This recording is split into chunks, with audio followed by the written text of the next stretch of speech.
Telugu PMC ప్రేక్షకులకు స్వాగతం. Hi friends, మీరు గనక ఇప్పుడే మా ఛానల్కు వచ్చినట్లయితే మా ఛానల్ని సబ్స్క్రైబ్ చేసుకోండి. సబ్స్క్రైబ్ చేయడంతో పాటు పక్కనే ఉన్న బెల్ ఐకాన్ని క్లిక్ చేయండి. మా టీవీలో ప్రసారమైన సూపర్ హిట్ సీరియల్ గుప్పెడంత మనసు. ముఖేష్ రక్ష హీరో హీరోయిన్గా నటించిన ఈ సీరియల్ చక్కటి లవ్ అండ్ ఫ్యామిలీ డ్రామాగా అందరినీ ఆకట్టుకుంది. అందరికీ నచ్చేలా హ్యాపీ ఎండింగ్ చేస్తూ శుభం కార్డ్ పడింది ఈ సీరియల్. ముఖేష్ రక్ష మన ముందుకి మరొక కొత్త సీరియల్తో రావాలని కోరుకుందాం.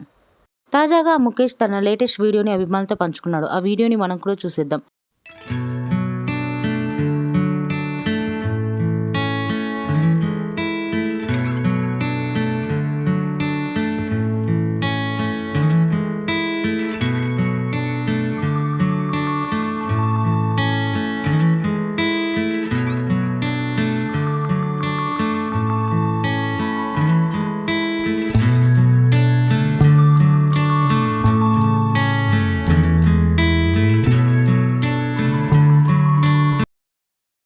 ఈ వీడియో మీకు నచ్చినట్లయితే లైక్ చేసి మరిన్ని టాలీవుడ్ లేటెస్ట్ అప్డేట్స్ మిస్ అవ్వకుండా చూడాలంటే తెలుగు పిఎంసి ఛానల్ను సబ్స్క్రైబ్ చేసుకొని పక్కనే ఉన్న బెల్ ఐకాన్ని క్లిక్ చేయండి.